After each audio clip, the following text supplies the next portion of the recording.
parenting. I'm a parenting coach, resident here in the UK, also studying. I'm also a mom of 3 kids. And the word parenting coach for me is more personal than just a career or a job. I actually decided to become a parenting coach out of my own personal experiences growing up.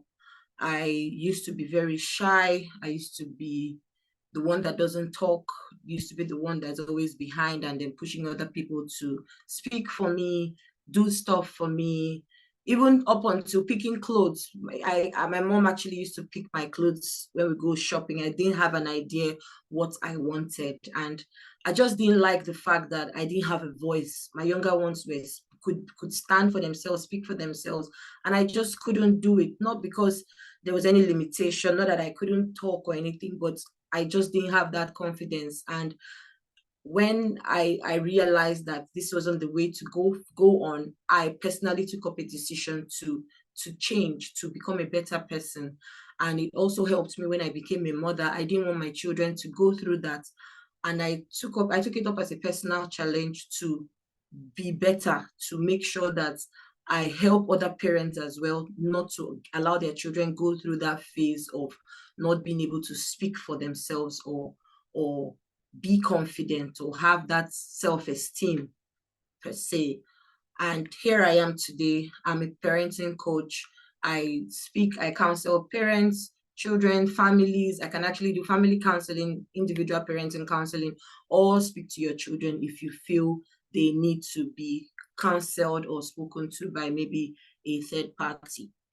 So yes, that's basically who I am. And the most important thing while we're here is to understand or explore the importance of emotional intelligence. Permit me to shorten it to EI so that we don't keep, because we're going to be talking about it a lot. So when I say EI, we should understand exactly what I mean.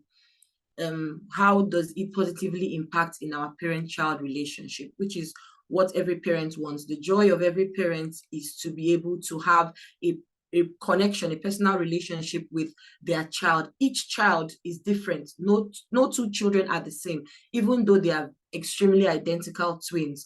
No two children are the same. So we all want to have that individual connection with our children, and that's the most important thing about this webinar. The goals, or what we stand to gain at the end of this, is to explore these fundamentals and then also learn strategies on how we're going to enhance our parenting journey with emotional intelligence. And again, finally, to create that strong bond, right? We're going to learn to create that strong bond. Samuel, I don't know, maybe try to unmute yourself, but everybody has the enablement to mute or mute themselves. So I don't know why you can't hear. Maybe mute and unmute yourself over again. Okay. So yes, where the goals, or what we stand to gain at the end of the day, is to create that bond between ourselves and our children. And that's what we're here to do. So what's on the hot plate today? What is the agenda? Every meeting always has an agenda, and we're here for a meeting, so we need to discuss. We need to know what we're here to talk about. What is emotional intelligence? What exactly is it? Let's discuss it. Let's know what it is, right? Why does it even matter? Why are we talking about it? And we have to also understand that there are keys. It actually is. It's a whole EI on its own is very large, but everything actually starts from somewhere. A house was built by blocks. So what are the blocks that build up or make up that thing that we're talking about? And then we're going to look at some of the pieces of those blocks. Like when you're building a house, right? You have the cement, you have the sand, you have the gravel, you have the rods. So we're going to look at those individual components that make up the entirety of the building. That's what we're going to be doing today. So what is EI?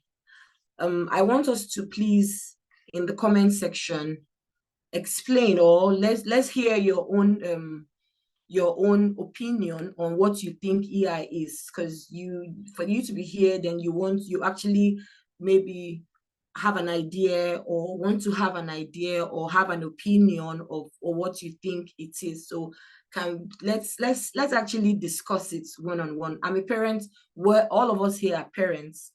We want to understand exactly what it is. So let's see in the comment section what we think EI is. So I'm waiting in the comment section. Let's see.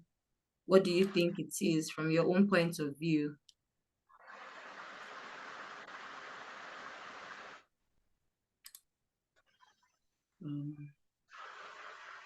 Why am I not seeing anybody?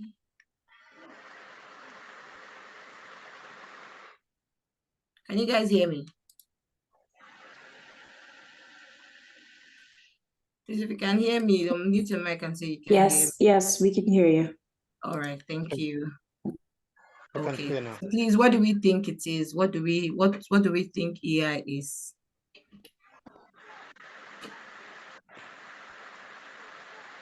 I think, hello? Yeah, I can hear you. Hi, Samuel, I can hear you. All right. To me, EI means one's ability to manage his own emotion and recognize others. So summarily, I can say it means the skill to being sensitive about both personal and other people's emotion around oneself. All right, thank you very much. Esther, do you want to say something?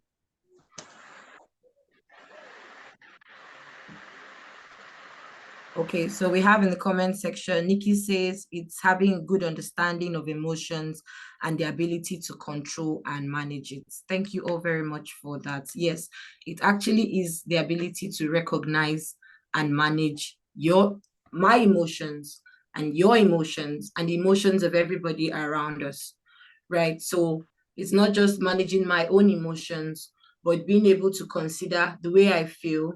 How do I react to the way I feel? How would you react to the way I behave to you, right? How do you feel and how do you react to the way you feel, right? So you consider yourself and also for others. Yes, it means being able to master and control your emotions. Thank you very much. That's exactly what emotional intelligence means. So can you identify your emotions? Can you manage them? It's one thing, some people can do things and they'll say, oh, I did it in anger.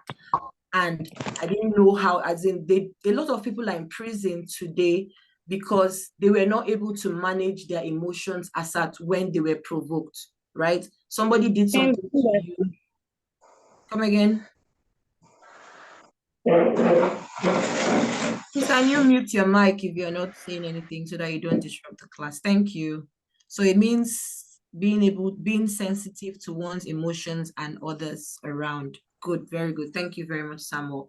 So like I said, a lot of people are in prison today because they were not emotionally intelligent, or they were not able to manage and control their emotions, and it got them into trouble. I remember back when I was in Nigeria, I used to work with the children at the Port Harcourt remand home where I live. And you would see young children as young as 8, 9, 10-year-old children at the remand home.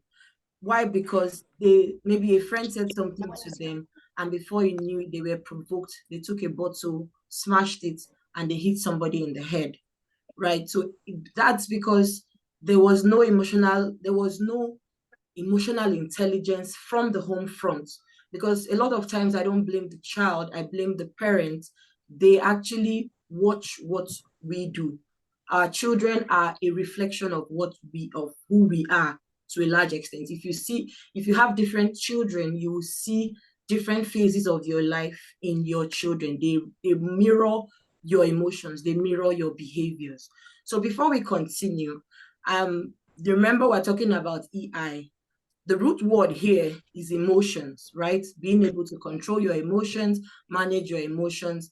Do we know the different types of emotions? Can somebody give me an idea of different types of emotions? Do we know how many types of emotions, what they are, and just whatever? Let's see how well we understand the word emotions before we even dive into the main talk of the day of emotional intelligence. Do we know what kinds of emotions? We have different types of emotions, right? So can we know that? Yes, anger, fear.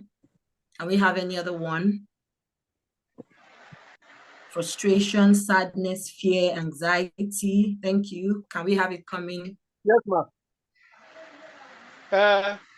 Can we have it coming?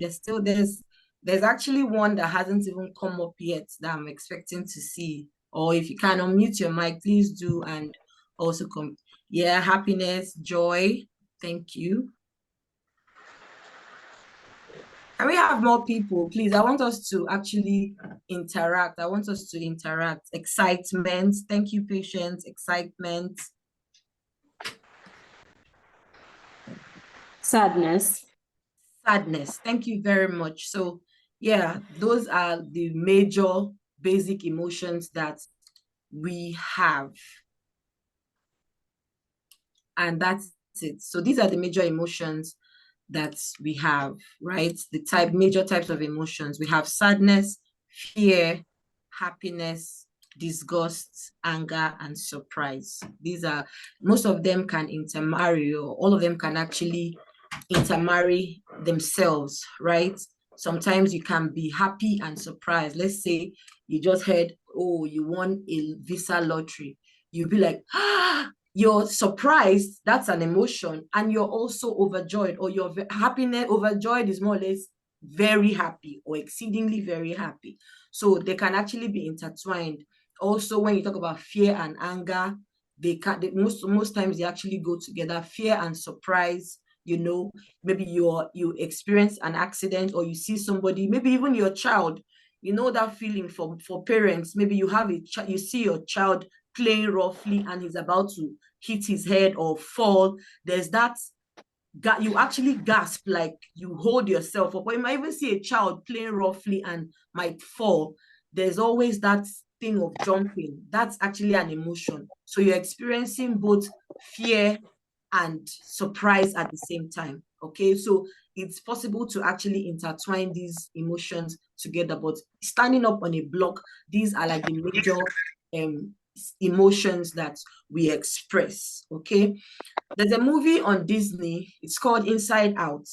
I actually did a review of that movie on my YouTube channel. So I'd advise you to sit down, watch the movie, and then also go on YouTube and watch the review of that movie. Inside Out is actually a movie that talks about these different kinds of emotions playing out in the mind of a child. So it all starts about a child, and then he's experiencing these different kinds of emotions. So that's a movie that I would encourage all of us to watch. I'm going to put it in the comment section so that we can actually look out for the movie. It's a Disney movie.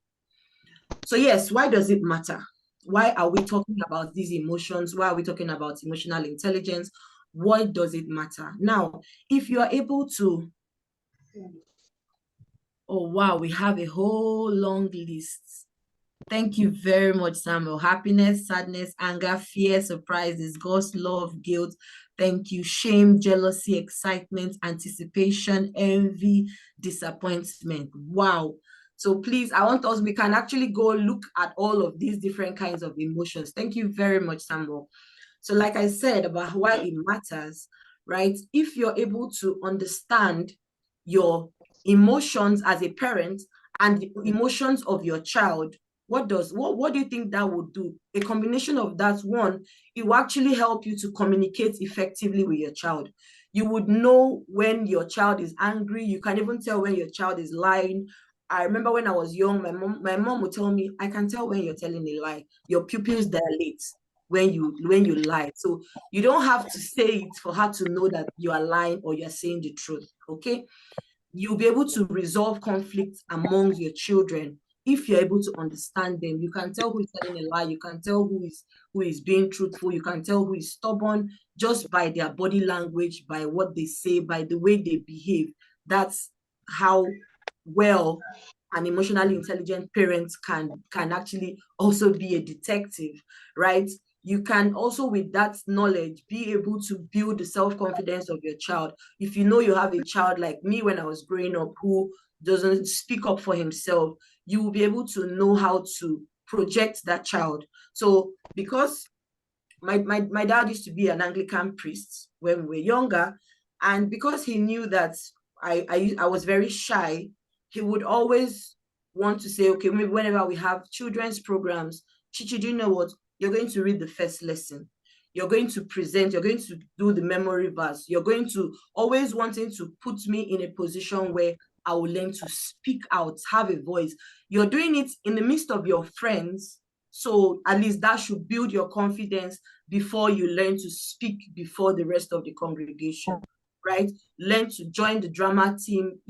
They encouraged me to participate in different activities to build my self-esteem. That was because they understood the kind of person I was. So if you understand who your child is by being emotionally intelligent, then you'll be able to also develop positive behavior in your child, because you can put a stop to any bad behavior even before it materializes. So these are the major reasons why we need to understand these things. Now, remember I said that we're going to look at the building blocks, right? The blocks, these are like the blocks that make up the entirety of EI. And we have 5 major blocks that make up this, right? Self-awareness, empathy, self-regulation or emotional regulation, motivation, social skills. These are the 5 major blocks that hold up emotional intelligence in one piece. So today, for time's sake and for parenting, more or less, we're going to be looking at the first 3 blocks of in this 5. We're going to analyze that and armed with this, what knowledge we're going to get as time goes on or as the slides go by. I want to believe that we're going to leave this place more EI empowered than how we were before this conversation started.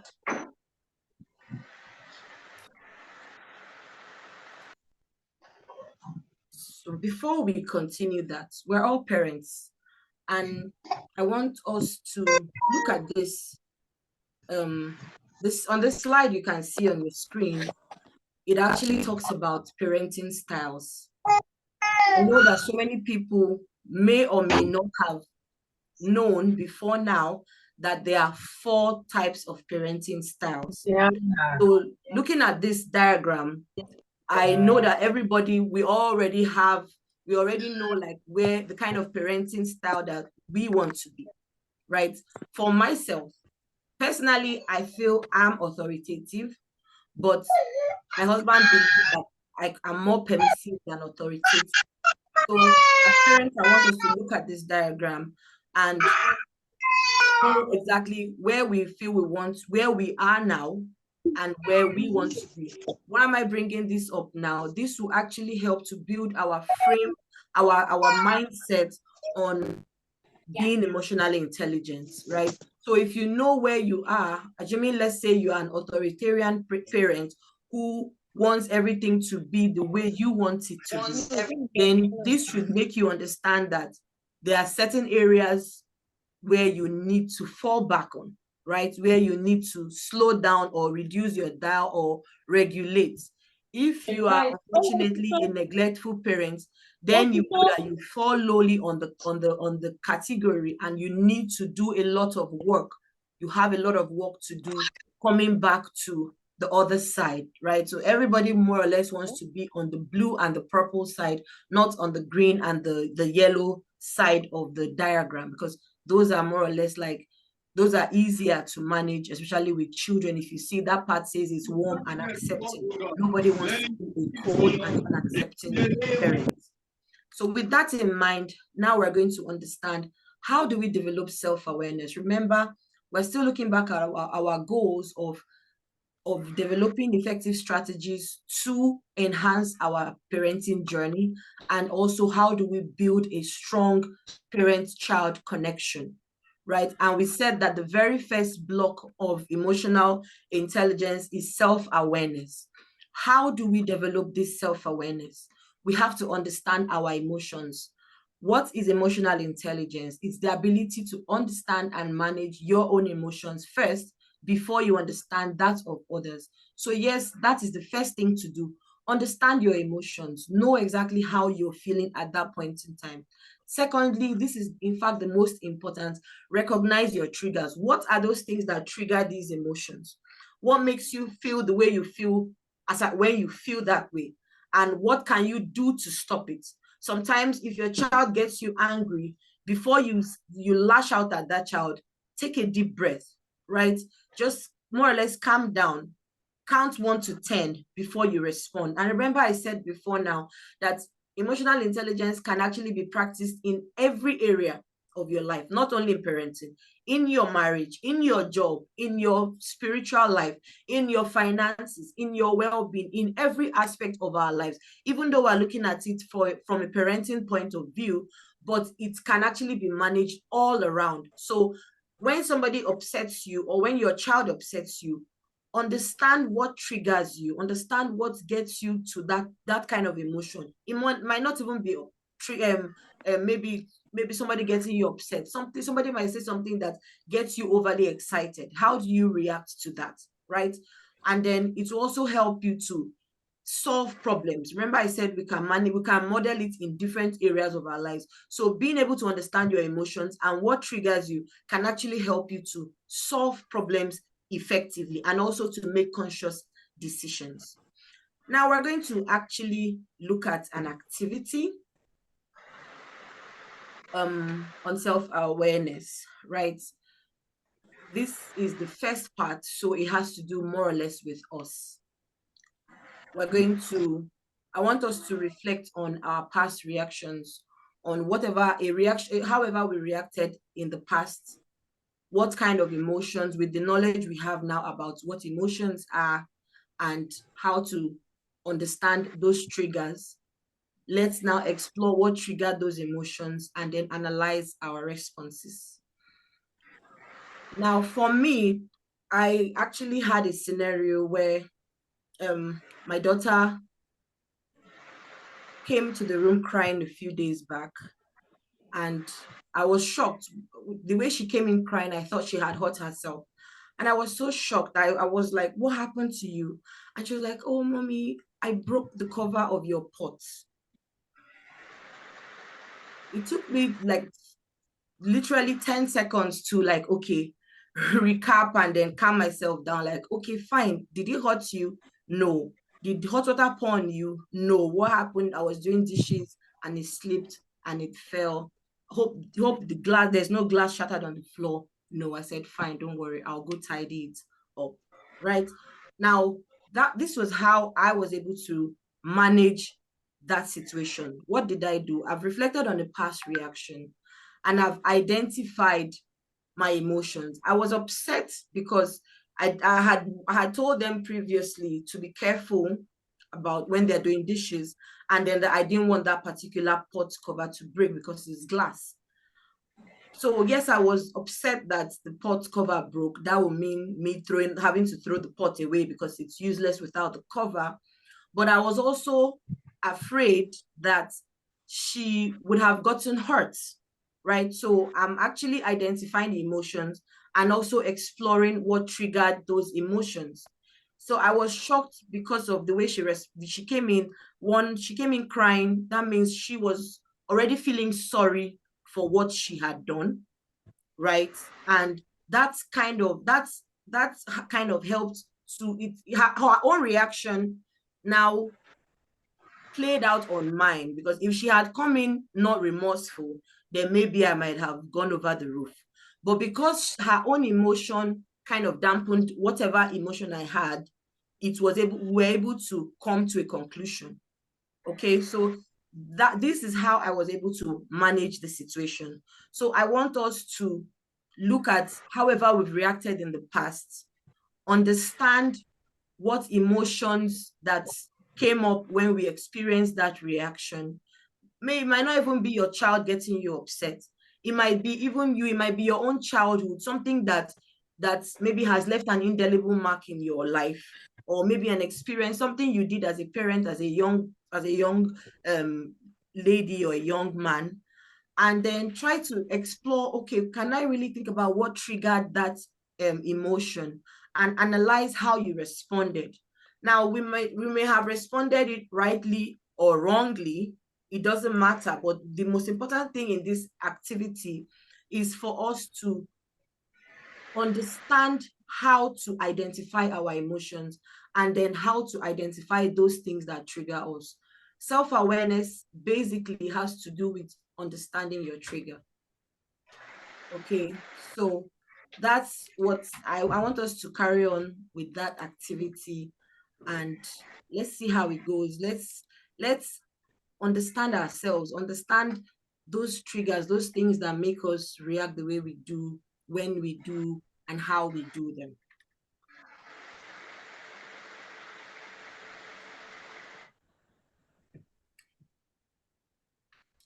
Okay, so while we're doing that, now you don't need to, it's a personal reaction, it's a personal activity, something that we are going to take home, think about it over time, understand what triggered you, how you reacted, and weigh your options. Now you've known the different kinds of parenting, you now know different kinds of emotions, you now understand that you need to be able to regulate your emotions, you need to be able to know what triggers your emotions. So that's for us to take home and use that as an arsenal to manage ourselves, to become self-aware. Okay, so next we're going to be looking at emotional regulation. What are we regulating in our emotions? How do we regulate our emotions? Why do we regulate our emotions? Why should we regulate our emotions as parents? We ought to be able to manage effectively, is the root word here. We ought to be able to effectively manage and modulate our emotions, so that, one, as parents, we don't overreact. And if you know, we have Gen Z children now. We have children who are a lot more outspoken than when we were younger. We have children now who will say, "Mommy, you are overreacting." That can even trigger you even more. So you should be able to, that's why we have to know how to regulate our emotions, know how to manage and control these emotions, right? We have 5 major strategies of emotional regulation as parents. First of all, we need to set parenting goals. What do I mean by setting parenting goals? We need to determine the limits we want to go in our parenting, in our disciplining, in what our do's and our don'ts as a parent.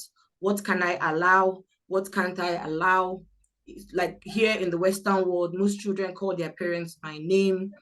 Here, children, in fact, the adults don't want to be called ta, ma, uncle, auntie. They prefer to be called by name, even though the man is 100 years old, he will tell you to call him by name. Your lecturers don't want to be called prof, they want you to call them by who they are.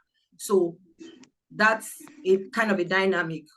How far can you go, right? Are you able to, do you want your children to do that? Do you want them to call you mom and dad? Do you want them to, how exactly do you want the discipline level or discipline dial to be in your home? You have to set those goals as a parent. Those are the discussions that you should even have before you become a parent. What do I want for my kids? How do I want my kids to be or to grow? Then after that, we need to identify and reduce triggers, right? Remember, in the activity, in self-awareness activity, we talked about identifying your triggers. It's one thing to identify those triggers. It's another thing to be able to reduce those triggers. Something actually triggers you to say or do whatever it is you do, but you should be able to reduce it, setting boundaries, right? So you have to be able to set boundaries. Setting boundaries means determining the limits you can get to before you flip, determining the limits you can get to before it begins to become a trigger, right? Somebody can push you. How far can you go before it now begins to annoy you, right? That's what I mean by identify and reduce your triggers. Then pay attention to your reactions. How do you react when you get pushed to that point and you've identified that trigger? How do you react? Okay, choose what story you choose, whatever story you choose to believe. We have some children that I want to call public offenders. They are children who are always in the wrong. They are the ones that are always spoiling things, breaking plates, telling lies. But nobody wants to be a bad child every day. Even Judas was actually a disciple, right? Even though he betrayed Jesus, but he was actually a disciple. So he wasn't a bad man all the time. Okay, so that child might not just be guilty. But if you give that child a bad tag and say, you every time you're always telling lies, which one have you done again? That's not very good for your child. You need to be able to regulate what you say to your children, what narrative you choose to believe or take about. Maybe if there's a complaint, maybe you have 3 kids and your child A comes and says, oh, mommy, my brother is always shouting at me, or you should be able to know how to manage all of them. You can chide whoever you want to chide, say, okay, you don't do this again, but you also don't put yourself in a position where this person would always keep doing this to you. Okay, that's how, if you understand them, it's still about understanding your emotions, understanding your children. If you're able to understand your different kids, you will know how to manage them. You will know who to believe, when to believe who, and what to believe when. Finally, take care of yourself. Time management, self-care, your diet, your stress levels. Make sure your stress levels are low. If you are always stressed at work, it will backfire in the house. Let's say you had a bad day at work and maybe you didn't meet up targets and your boss gave you the lashing of your life.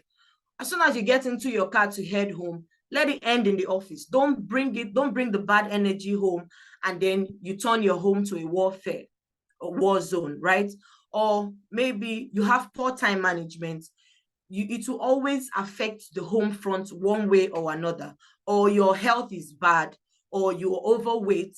All those things, if you're not feeling very well, or if you're not taking care of yourself properly and your health is poor, it will affect your children, because on a day you might not just be having it.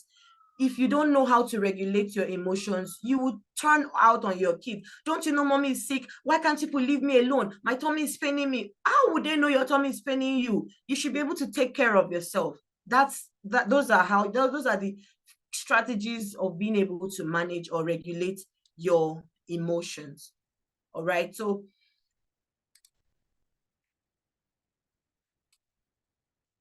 okay, and then finally, we're going to be looking at the third block in emotional intelligence, which is empathy. Now, this is a standard definition of empathy, but can we please unmute ourselves and let's discuss what we feel empathy in parenting is. I did not define empathy in parenting. I defined empathy on its own, right? And that's why I said it's the capacity to understand and share the feelings of another person.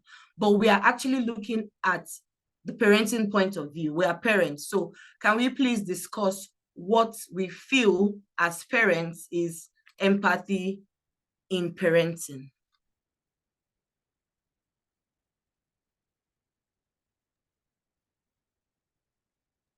I think empathy in parenting is being able to put yourself in the shoes of your child. So there are certain things, like we can easily regulate our emotions as adults, But as a child who is still developing, putting yourself in their shoes and basically treating them or reacting to them from their point of view as a child, how do I understand their perspective? How do I understand where they're coming from? And then I can react to situations that way. Thank you very much, Nikki. Can we please have another person, or let's have you in the comment section? Just an example. When I was a child, I was quite cantankerous, for lack of a better word. I was all over the place. Your typical stubborn child, all over the place and cantankerous. The problem was that I was also very asthmatic. So every time I did something and they beat me, I ended up in the hospital. I think empathy came in when my parents realized it's not really that I was trying to be evil. It was just my personality to be a bit more boy-like than my sisters. And so my parents would not, because of that, I think because of just they empathize that it's just my personality. It was not like I was evil. They didn't beat me as much anymore. And because of that, despite how much I damaged, and guys, I did everything you can think about. I broke televisions, I broke almost all the bones in my body. I did everything. And yet I can count on one hand the amount of times that they actually hit me or beat me. And I turned out okay eventually. So I think that is what empathy is, really understanding your child and feel for them. My husband is here asking me if I'm really okay. But if I have husband and children that are all alive and functioning, I think I turned out okay. So thank you very, very much for that. Thank you so much. Francis says empathy is thinking like a child, act like a child, and understand what the child feels for his or her action. That is that's correct. So yes, empathy is more or less putting yourself in the shoes of a child, understanding the way they react. Just like Kaka said, most times those children are not, we call them stubborn, but they are just actually being themselves. It's in them. I have my sister's son, he just can't be quiet, he just can't stay still, right? Not that there's anything wrong with him, but he's just a very happy, hyperactive child. He's not sick, there's nothing wrong with him, but that's just his person. And yes, in the world we live in today, sometimes we just need that calm and quiet. But come on, these children have energy, they have the kind of, their energy levels are picking the roof, and they need to burn it off somehow. So because our world is not the same with theirs, we just want them to, most times, most parents would just give them, okay, go take your iPad, go do this, just allow me to be. But they also need us to understand them for who they are and understand the way they are and enjoy them the way they are. Because trust me, by the time they grow older, you will now be like, oh wow, I remember when you were a child, you were this and you were that, right? You might see that that child that was all over the place would actually come out as an adult to be very, very, very, very, very, I'm emphasizing on the very, very quiet, right? Growing up as a young girl, I don't think I would have been able to sit in front of the camera. I was that shy. I was tears on demand. All you need to do is shout at me and I'm in torrents of tears. But that was in the past. Now I can stand before a podium of 20,000 people and say what I have to say. So yes, if my parents, if they didn't understand my kind of person and help me, I might still have been that a young lady with low self-esteem, bringing up children with low self-esteem, most likely married somebody that would encourage my low self-esteem, and then it would just be a vicious cycle like that. So that is why we need to be empowered so that we understand our children. Like I say, don't put a square peg in a round hole. It won't fit. No two children are the same. They are all different. So we have to be able to apply empathy in these children.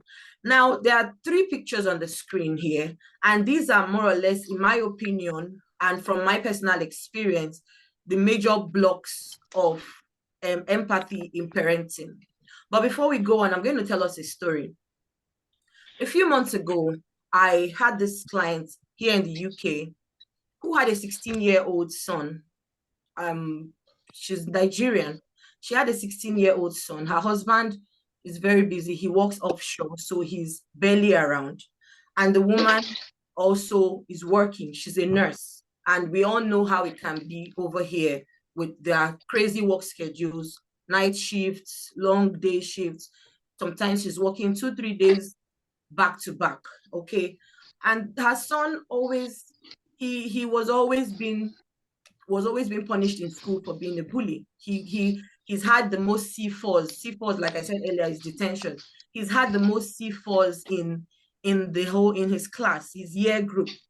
And the school authorities they were about to call in the child welfare, but they just like somebody actually introduced them to me to say, okay, we have this parent coach who is actually of the same culture with this lady and maybe might be able to get through to the boy, because they had tried to talk to him. They had gotten their counselor to talk to him, but you know, a child that needs that, there are certain, like I said, don't put a square peg in a round hole. You can't do a one size fits all for children. So I was called in to actually counsel, to work with this family. And I had to speak to the mother first, and I spoke to her, and she said, I don't know what to do. I've tried to make him comfortable. I've given him everything he wants. He has the latest iPhone. He has his PS5. He has all the games he can get. He has his laptop and all of that. He has my credit card that has an unlimited balance. He can buy whatever he wants to buy. There's also a car at home for him if he wants to go out. You know, and in her own opinion, she was doing everything a loving mother could do. And she's like, you know, the nature of my job, there's nothing I can do. My husband is not around. Just on and on and on and on. I was like, okay, fine. That's your own point of view. And then I had to also speak to the boy. And I was able to create a safe space. I was able to make him comfortable enough to speak to me, build enough trust, because it wasn't easy initially getting through to him, because this was something that had accumulated over time. So he had kind of grown thick skin to whatever help that he could get. So I was able to convince him to confide in me. And he opened up and said, Ma'am, for well over a year now, I've been trying to speak to my mom. She's hearing me. I live with her in the same house, but my mom is not listening to me. I've said it in different ways. I've tried to talk to her. But most times it's either she's at work, she's busy, she's in the meeting, or she's even never around. Yes, he's an adult. So he's like, well, my mom feels because I'm a teenager, I don't need to be taken care of, or I don't need to be heard. She feels she's provided everything for me to be independent, to be able to take care of myself, but I still need my mom. Okay, and it was quite a touching situation. And eventually I was able to book a double session for both mother and son. And I relayed each other's experiences and like, okay, this is what your mom says, or this is why this is her own point of view, and this is his own point of view. So how do we synchronize everybody's point of view to create an understanding? And she was so sorry that she felt she was doing the right things to him. She felt she was saying the right things, teaching him, okay, we do this, make sure there's food in the house, make sure you have money to spend or do what you want to do. She felt she was giving him the freedom. She didn't want to like encapsulate him, hold him back at home. But that wasn't also, he had that, but it now became too much. So she promised to help to actually change. So she was able to adjust her rota. It's called a rota. She was able to adjust her rota to accommodate having time for her son. So she'd take a whole day off every week to spend time with the boy. She started dropping him off at school. And as the family is still under review, because they actually gave them a 6-month window to see if there will be improvement, pending when a decision will be taken on the family. And within 3 months, we've seen great improvements in the boy, right? His grades have come up. He's not been in detention. he picked up some bad habits. He actually started smoking, but he's actually in recession now. He's working on himself. And I know that before even 6 months, they were actually going to give a very positive feedback to the government. Okay. Now, this is a perfect example of empathy in parenting. Now, why did I say that? Remember, I said that the boy said he was talking to his mom and she wasn't listening. She was hearing him. She's not deaf, but she wasn't listening to him. So that's one of the aspects of empathy in parenting. You have to be an active listener. Your children actually give out verbal and non-verbal cues. In fact, active listening is actually the ability to fully focus on however your child is communicating with you, both verbally and non-verbally, right? How there are certain things that the child does to get your attention, but if you are not seeing, if you don't understand your child, if you are not emotionally, if you don't have that EI around your child, you would not understand the language that your child is actually giving off to you, right? It could be good, it could be bad. Sometimes, unlike in this situation now, that it didn't get so bad because he didn't start stealing and all of that, but he picked up some nasty habits that we're now trying to work on him with. So yes, you have to be an active listener. Now, what is it in active listening? You have to be able to give your child rapt attention, total attention. When your child is talking to you, you don't just be nodding your head. No, you have to actually give like non-verbal cues, like, okay, are you serious? Now, it encourages the child to open up. That encourages open communication. The child feels free to speak to you, right? You can also give empathetic responses like, oh, that's so nice, right? Now, that also shows that you are listening to what that child is saying to you, right? Then also, I also said that I was able to create a safe space for the boy to communicate. Now, that was what the boy was lacking. That was the second thing he was lacking in his home. There was no safe space for communication. Safe space, not necessarily the building, but the communication link between himself and his mother. He wasn't able to air his views. His mom was hearing him, but she wasn't listening. So she did not create that space to confide in the mother, right? She did not give him the opportunity to, mommy, can we talk? Can we gist? Not necessarily say, mommy, I have a secret or anything, but just to tell her how his day went, right? She just felt that she didn't need to hear all of that. Go, I'm tired. But he just wanted to speak to somebody, be in a space where he could, hi, mommy, how was your day today? Do you know what happened to me today? I had this in school. My teacher did this. My teacher did that. That is creating a safe space for open communication with your child. And then finally, compassion. That's all one thing that we all need. Compassion is also known as love. Now, if you love your child, every parent says, I love my child. How do you express love to your child?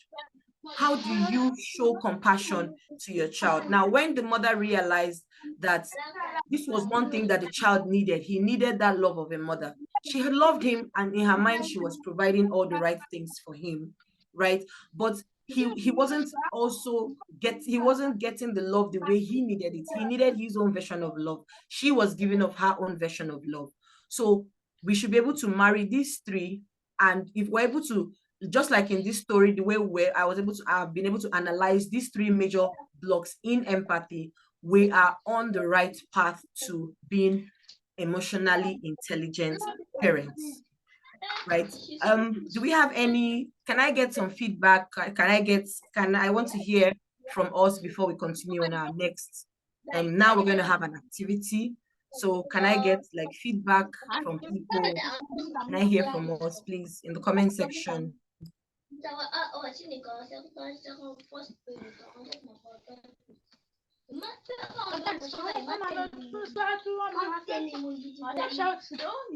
Okay, in the absence of that, let's go on to our activity.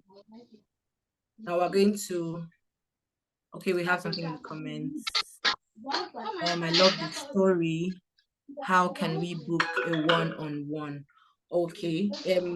As time in the course of the teaching, there's going to be I'm going to show us how we can actually book a one-on-one session to help us and our children. Thank you very much, Nikki, for that. So we're going to have an activity. Remember, we said empathy in parenting is acting like a child, thinking like a child, putting yourself in the perspective of a child. Now, the title of this activity is walking in their shoes. We're going to try to walk in the shoes of these children and understand how they think, why they think the way they think, and what they expect from us as parents. So I'm going to need 6 volunteers because we have 3 scenarios and we're going to pair up. We're going to have 1 parent. So we're going to have 3 parents and 3 children that would act as a child and a parent, and we'll discuss these scenarios individually so that we understand exactly what we've done so far. So can we have 6 people to please volunteer? Or if I don't get up to 6 people to volunteer, I'm going to be picking randomly.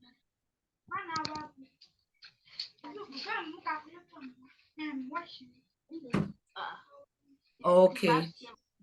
So let's go on to, I'm going to be picking 6 people randomly to volunteer. Yeah, thank you, Nikki. I have 1 volunteer. Okay, 2 volunteers.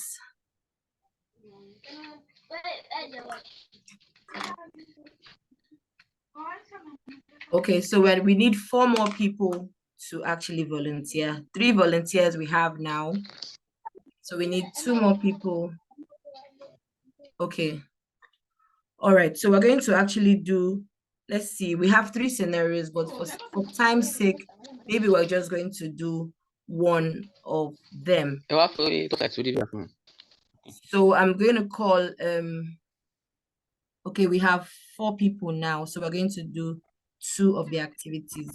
So Nikki and Kaka, please, can you take scenario 1, where Nikki, you're going to be the child, share a tough day at school, and then Kaka, please practice active listening and empathy building.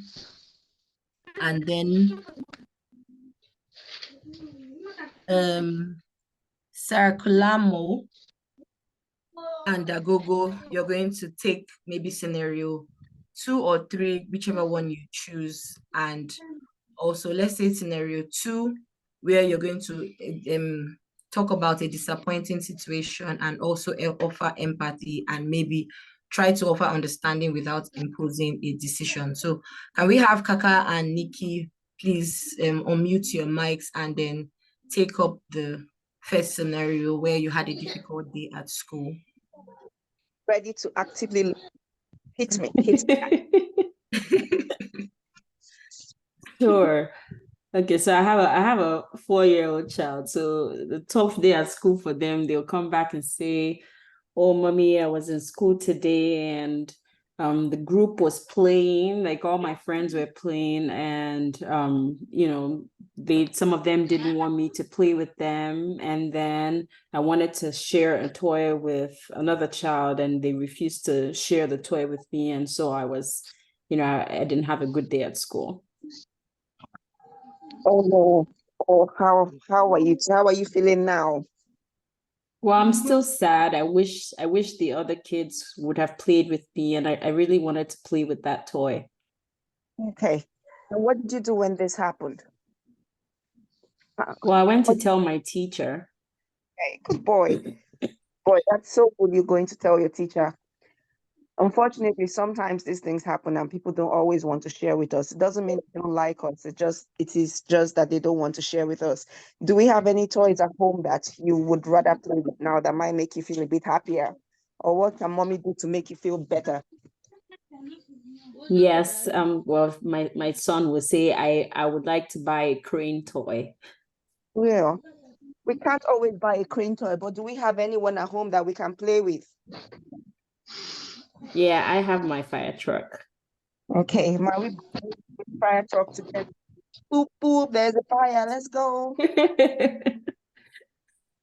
Okay. Wow, thank you so much. I hope we all listened in to that and saw the way the parent was able to actively listen to the child and understand why he was sad at school and what happened, right? Asking open-ended questions, and also the way the parent was able to practice empathy, right? So she practiced active listening, gave the child the opportunity to air his or her views, and also showed compassion and love, still portraying discipline. Remember, we talked about regulation and setting goals. So you mustn't always give them exactly what they want at every point in time, but being able to prefer a solution when they come to you with a need is a way of actually expressing empathy. So do we have the other two volunteers for, let's say, the disappointment or maybe a Okay, challenging choice? okay, sorry, can I get the scenario again? Okay, let's take the one of a challenging choice. Let's say you have a child who wants to write WAEC, right? And doesn't know which subject to pick and which one not to pick. Like for myself, I like geography and literature, and I had to pick one of the two, right? So you're coming to tell your mom, mommy, I was supposed to pick 5 subjects and I like 6 subjects and I don't know what to do. And the parent is supposed to understand how you feel and then help you to make a decision without imposing and saying, I think you are good in geography, so you should do geography. Do you understand? Okay. Yes. So, Dagogo, are you here? Can you hear me? Yeah, we can. Okay. Okay. I'm starting. Okay. Okay, Daddy, I am actually confused. I don't know what to do. I think I like geography, but I don't know what am I supposed to do. I just complete my choice of subject. What do you advise I do that? Okay, darling. It's not a big deal. First thing first, I need you to tell me exactly which are the subjects that you really prefer, that you think that you'll be competent. So I need to know. All the options available, I think I like all of them. I like the geography, I like biology, I like all the subjects that these 6 options are cool with me. So which one should I drop now? Because I really like all the subjects. They're all cool with that. Okay. What I want you to understand now is maths, English, biology are very, very compulsory. And then you need um, geography, science. Gogo, we're not really hearing you, right? I think, hold just 1 minute, let me disconnect my earpiece. Okay.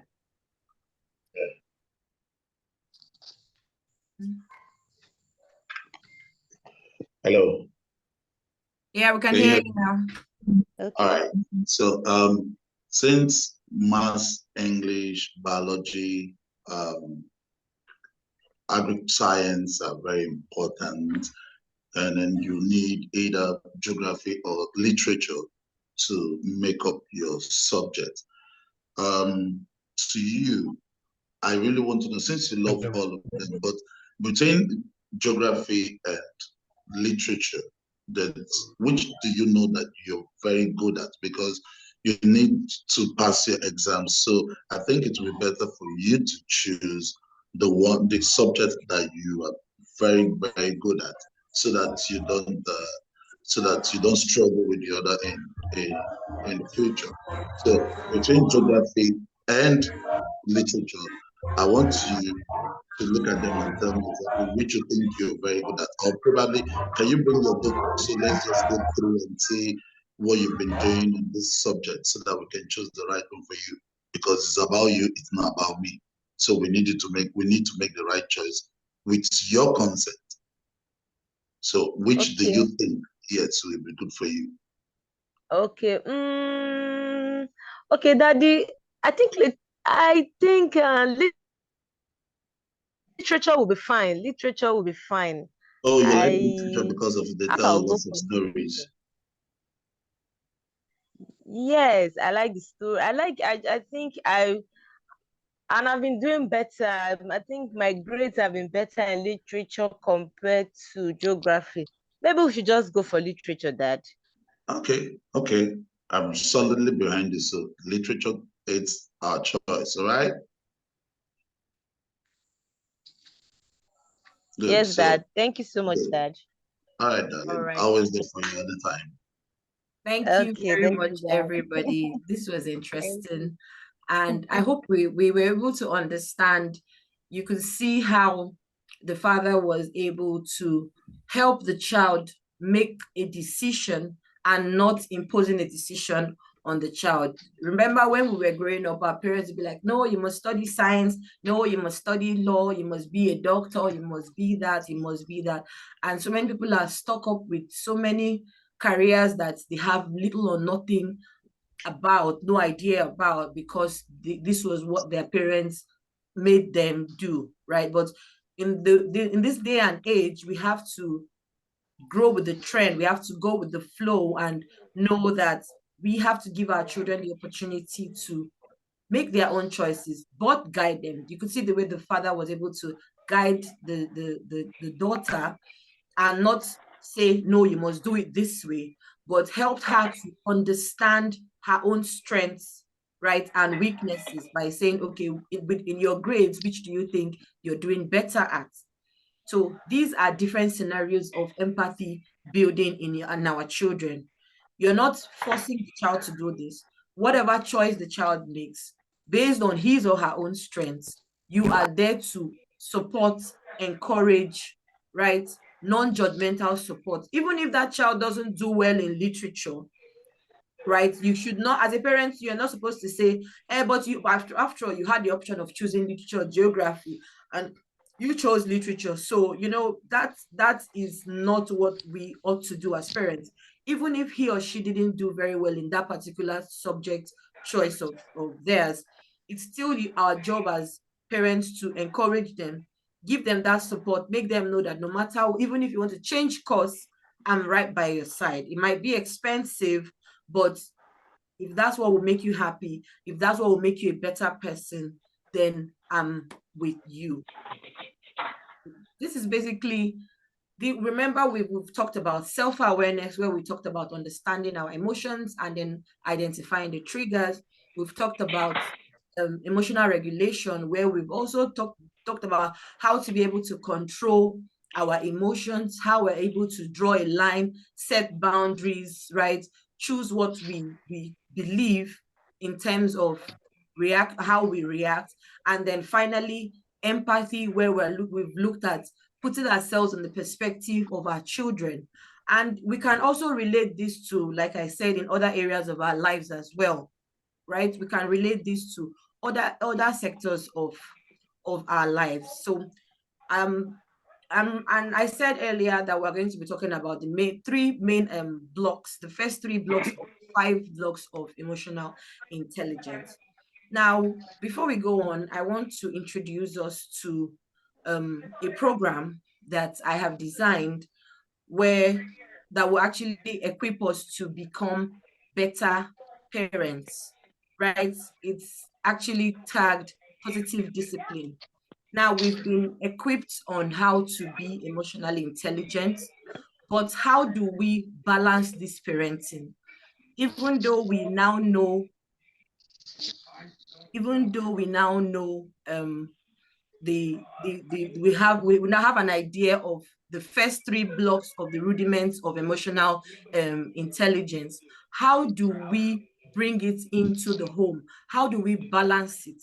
right? We can say, okay, yes, Blossom's Corner taught us that we have to be aware of ourselves, we have to regulate our emotions, we have to be empathetic.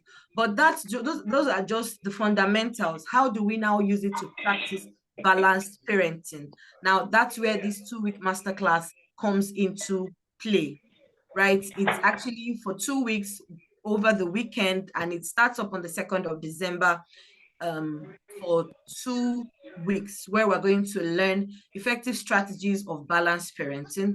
We're still going to emphasize on strengthening the parent-child connection, which is the extreme goal of parenting. That is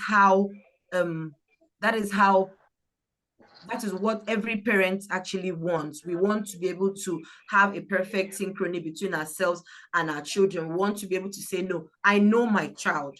I know my daughter. Even if somebody says, oh, your daughter did this, you can boldly put your hand on your chest and say, no, I know my child. I know what my child can do. You should be able to look at your child, and yourself and your child should connect in such a way that all you have to do is look at that child, and the child knows whether to sit properly, whether to stand up when it's time to go. Not some children now, when you know how we were when we were growing up, and maybe we go for an occasion and our mom looks at us and she's like, does that. I'm like, some children of nowadays will say, Mommy, why are you bending your head like this now? But growing up then, that means it's time to go home. Or maybe you're misbehaving, or as a lady, you're not sitting with your legs close together, you're sitting carelessly, and your mom gives you that hard stare, you would actually, first of all, adjust yourself to be sure that, okay, is there anything I'm not doing right? Those are actually the skills. Those are the lovely, the beautiful skills of parenting. Those are the parts of the perks, the joys of proper excuse me, or balanced parenting. So those are the things that we're going to actually learn in this webinar that we're going to hold on the 2nd of December. We're still going to develop EI in our children. Remember, we've only talked about 3 blocks of the 5 blocks in emotional intelligence. We still have the social skills, and what's the other one now? Motivation, right? How do we motivate ourselves, motivate our children, and then how do we develop social skills in them? How do we teach your children how to be socially aware? There's one thing to be self-aware, and then also social awareness. How do they relate? How do you relate this knowledge? Now, how do you relate it in public? Those are the things that we stand to learn in this 2-week webinar, right? And then we're also going to get insights from experts other than myself, more interactive sessions, because it's going to be more or less a one-on-one coaching with me. And somebody asked in the comment section how they're going to get one-on-one coaching. This is an opportunity where you can gain direct access to me from the 2nd of December, or any time after the 2nd of December, okay? And this is the enrollment details. The course actually costs 25,000 naira. But if you register between today and the 22nd of November, that's in a month's time, you are tagged an early bird, and it's going to cost 10,000 naira for that knowledge. Knowledge, they say, is not free, it's not cheap, it's not easy to get. You actually have to if you pay, it's just like going to school, right? You pay to actually go to learn. Even if you say, okay, I can get it off the internet. If you don't have data, you still can't get it off the internet. So we have to be able to put value on the knowledge that we gained, and that way you'll be able to understand exactly what you're saying, or what you're actually doing. If you put a value to something, it becomes more precious. That's why when we say, oh, this is a very valuable gift, it's because it's precious to us, and it can only have value if maybe there's a price attached to it. Okay, so be an early bird. You have a whole month to think about it, tinker about it, based on what we've learned today, based on this tools that we've been taught today.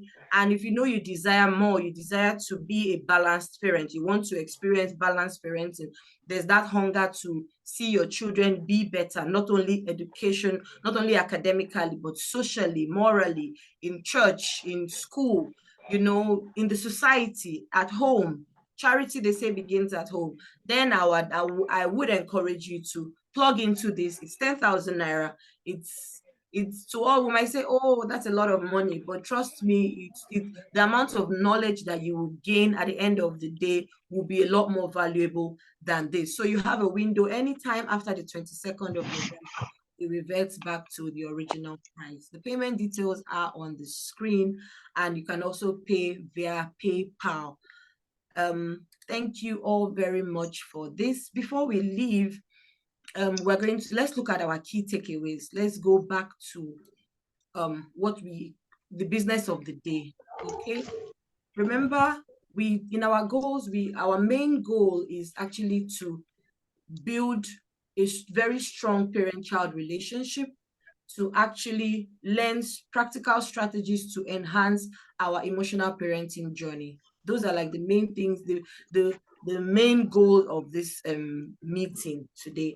And I want to just buttress the fact that emotional intelligence is actually a key strategy. It's a major tool, is a major weapon to building a healthy parent-child relationship. And I want to believe that we have actually learned a thing or two about that, how to harness that knowledge of building that relationship between ourselves and our children. And then remember, we said that there are 5 key strategies of building emotional intelligence: self-awareness, emotional regulation, empathy, motivation, and social skills. But the most important of them is self-awareness. Like the wise man says, man, know thyself. You have to know yourself first. Is there where we can, sorry, Please, can this person mute? It's so noisy. Yes, yeah, it's really loud. So Not remember, sure the wise man says, man, know thyself. So you have the most important of them all is self-awareness, because it starts from we, the parents. If you know yourself, you'll be able to understand how another person feels about you. And then finally, don't forget to parent with empathy. We've learned about empathy. We've practiced empathy on our own. Remember, I gave us the first activity we did, where we're supposed to do a self-reflection, right? So always learn to parent with empathy and understanding. Learn to understand your children. Learn to know them for who they are. Try to understand each of your children. They are all different. They are all special. Even if your child has been tagged one with special needs, they are still special in their own light. So please learn to parent with understanding. Yes, the recorded session will be sent on the WhatsApp, on the group, and it will also be put up on my YouTube channel after the session. Maybe not tonight, but before the end of the week, it will actually be put up on both YouTube and also on the WhatsApp. So do we have any questions?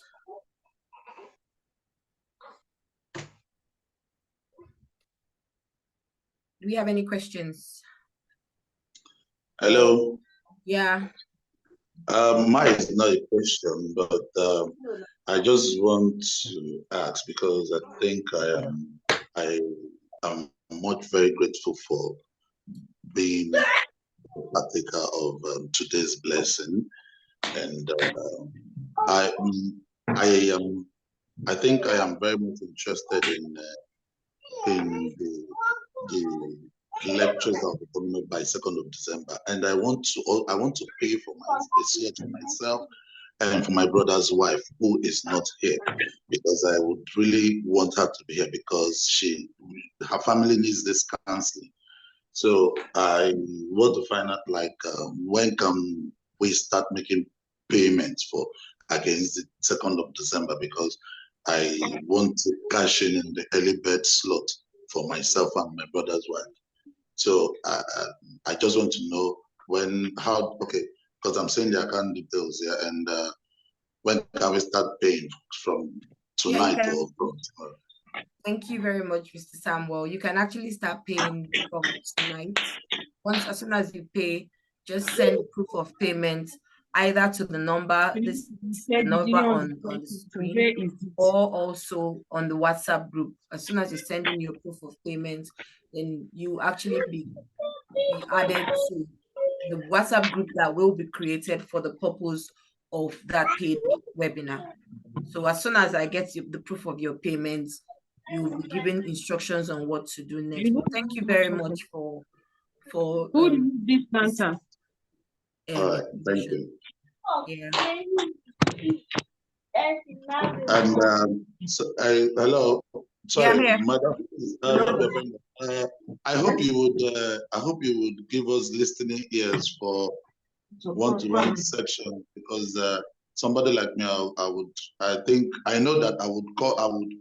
I would want to have one-to-one discussions on further betterment of parenthood. Yes. Yes, behind this background. Yes, so my details are actually here. So these are my social media handles are here. We're on Facebook, we're on Instagram, we're on LinkedIn, we're on TikTok, we're on Twitter. Just look for Blossoms Corner and you would find us there.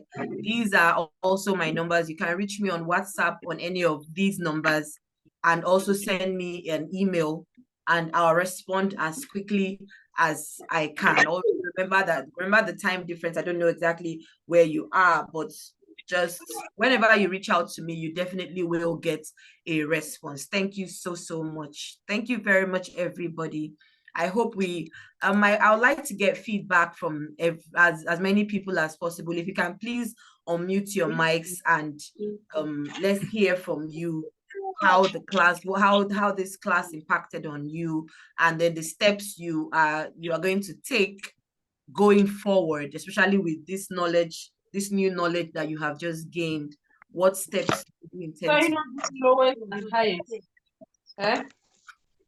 Thanks for the class. I think this was amazing. I think a lot of these things, sometimes some of it we know, and to your point, when there's a price tag on knowledge, you place more value on it. I find as parents, we're so busy, we take for granted how important it is to be intentional about how we're parenting, because whatever we're depositing in our children today is what they become tomorrow. So in those moments where we feel like we're stressed and we just react in different ways, to you, that's just you reacting because you're stressed.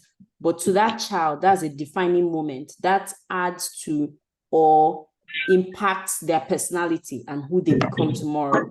I think for me, that's the takeaway, is just being more intentional and aware of how I'm reacting to my children. I really would go back and do that activity, the self-reflection activity, to really understand, like, what are those times where I feel triggered? How do I react to them? And do I want to make any changes? Thank you very much. I actually want to say thank you to everybody who took out time to be here. Thank you very much, Maureen. Okay, she says what resonated with her much was parenting with empathy, and we'll work more on that and try to listen more to her child. Thank you so much. I'm sure that even your child will know that, mommy, I know you've actually learned something new. I want to believe that every parent leaving this place, when we start practicing this in our children, even the children will also know that, okay, mommy and daddy have actually gotten new knowledge from somewhere, and we're actually seeing positive response, or a change in attitude, a change in behavior, also for myself as well, and for people around me. So once again, I want to say thank you, everybody, for coming. I'm looking forward to seeing all these lovely people on the other side on the 2nd of December. I will be waiting and expecting and rooting for you.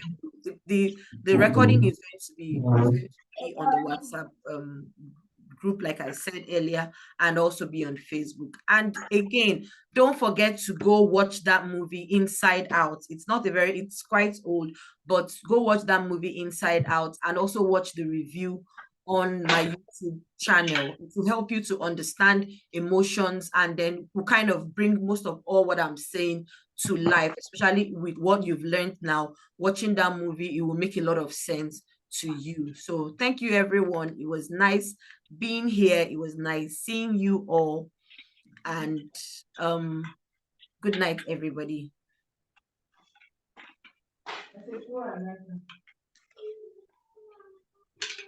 Thank you. Good night.